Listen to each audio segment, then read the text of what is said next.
Hi అండి, అందరూ ఎలా ఉన్నారు? ఈరోజు వీడియోలో 15 రోజుల పాటు నిల్వ ఉండే గోంగూర పచ్చడి చేశానండి. అది కూడా చాలా తక్కువ ఇంగ్రీడియంట్స్తో చూపించానండి. ఇంత ఈజీగా మీరు ఎప్పుడు చేసి ఉండరేమో అనుకుంటున్నానండి. చాలా సింపుల్ ప్రాసెస్ అయినా కానీ టేస్ట్ మాత్రం చాలా బాగుంటుంది. మరి దీన్ని నేను ఎలా చేశానో పూర్తి వీడియోని స్కిప్ చేయకుండా చూడండి. ముందుగా ఇక్కడ నేను 3 కట్టల గోంగూరని తీసుకున్నానండి.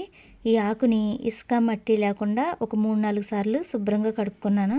తర్వాత మనం తినే కారానికి తగ్గట్టుగా ఎండుమిర్చి, పచ్చడికి సరిపడా ఆయిల్, పొట్టు తీసి పెట్టుకున్న వెల్లుల్లి రెబ్బలు, 1 స్పూను జీలకర్ర, టేస్ట్కి సరిపడా ఉప్పు, అలాగే ఒక 2 స్పూన్లు మెంతులు తీసుకున్నానండి.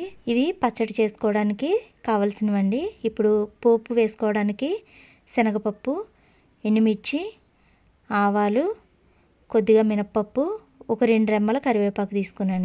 ఇంతేనండి పచ్చడికి కావాల్సినవి. ఇప్పుడు ఎలా చేసుకోవాలో ప్రాసెస్ చూపిస్తాను చూడండి.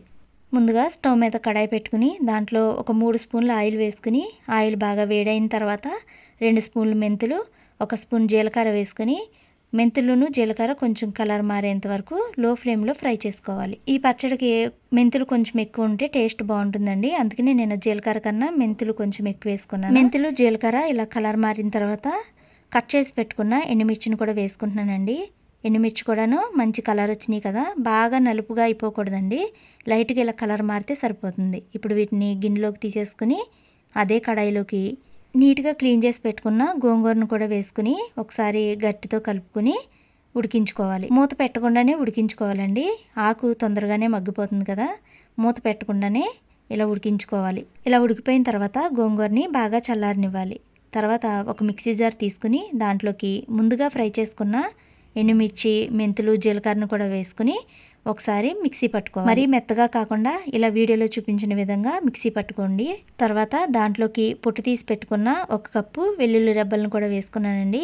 వాటిని కూడా ఒక్కసారి మిక్సీ పట్టుకుంటే సరిపోతుందండి. తర్వాత దాంట్లోకి ఉడికించుకున్న గోంగూరను కూడా వేసుకుని మిక్సీ పట్టుకోవాలి. గోంగూర మెత్తగా ఉడికిపోతుంది కాబట్టి మిక్సీలో వేసినప్పుడు మెత్తగా మిక్సీ పట్టకండి. లైట్గా 1 సెకండ్ అలా మిక్సీ పెట్టి ఆఫ్ చేసేసుకుంటే సరిపోతుంది. ఇలా వీడియోలో చూపించిన విధంగా పట్టుకుంటే సరిపోతుందండి. ఇప్పుడు పోపు కోసం స్టవ్ మీద కడాయి పెట్టుకుని దాంట్లోకి ఒక 1/2 కప్పు ఆయిల్ వేసుకుని, ఆయిల్ వేడైన తర్వాత 1 స్పూన్ ఆవాలు, 1 స్పూన్ మినప్పప్పు, 1 స్పూను శనగపప్పు వేసుకుని శనగపప్పు, మినప్పప్పు మంచి కలర్ వచ్చేంత వరకు ఫ్రై చేసుకోవాలి. పప్పులు బాగా కలర్ వచ్చిన తర్వాత ఎండుమిర్చి, అలాగే ఒక 3 రెమ్మల కరివేపాకును కూడా వేసుకుని అవి కూడా బాగా వేగిన తర్వాత ముందుగా మిక్సీ పట్టుకున్న గోంగూర పచ్చడిని వేసుకోవాలి. ఇప్పుడు టేస్ట్కి సరిపడా సాల్ట్ కూడా వేసుకుని పోపులో పచ్చడి మొత్తం బాగా కలిసేలాగా కలుపుకోవాలి. చూసారు కదా ఎంత బాగా కనిపిస్తుందో, చాలా కలర్ఫుల్గా కూడా ఉందండి. ఈ పోపులో అయితే పచ్చడి కొంచెం సేపు అయితే వేగాలండి. ఒక 5 నిమిషాల సేపు వేగించుకోవాలి. ఎందుకంటే మనకి 15 రోజులు నిల్వ ఉంచుకుంటాం కాబట్టి ఇలా వేయించుకుంటే బాగుంటుంది. చూసారు కదా చాలా సింపుల్ ప్రాసెస్ అండి. పెద్దగా హడావిడి లేకుండా చాలా ఈజీగా చేసేసుకోవచ్చండి.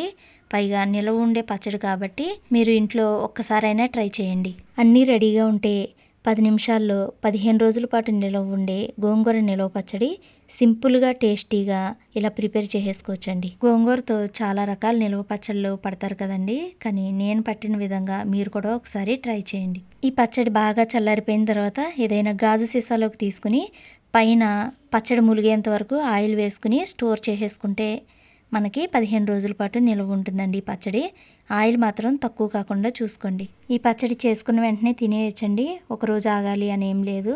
వేడివేడి అన్నంలో ఈ పచ్చడి వేసుకుని పైనుంచి నెయ్యి వేసుకుని తింటే టేస్ట్ చాలా బాగుంటుందండి. చూసారు కదండి వీడియో, చాలా సింపుల్ ప్రాసెస్ కదా. మరి ఇక్కడ వరకు మా వీడియోని చూసినందుకు మీ అందరికీ చాలా థ్యాంక్స్ అండి. ఇక్కడ వరకు చూసారంటే మీకు నచ్చిందని అనుకుంటున్నాను. నచ్చితే కనుక మా ఛానల్ని సబ్స్క్రైబ్ కనుక చేసుకోకపోతే ప్లీజ్ సబ్స్క్రైబ్ చేసుకోండి. అలాగే ఈ వీడియోతో పాటు మా ఛానల్లో చాలా కుకింగ్ వీడియోస్ ఉన్నాయండి. వాటిని కూడా నచ్చితేనే సబ్స్క్రైబ్ చేసుకుని చూడండి. లాంగ్ వీడియోస్లోనే కాకుండా షార్ట్ వీడియోస్లో కూడా చాలా కుకింగ్ వీడియోస్ ఉన్నాయండి.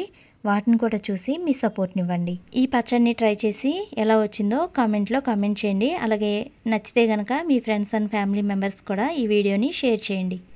ఇంతేనండి వీడియో. ఈ వీడియో కనుక మీకు నచ్చినట్లయితే మా వీడియోని లైక్ చేయండి, షేర్ చేయండి. మరిన్ని ఇలాంటి వీడియోస్ కోసం మా ఛానల్ని సబ్స్క్రైబ్ చేసుకోండి ప్లీజ్.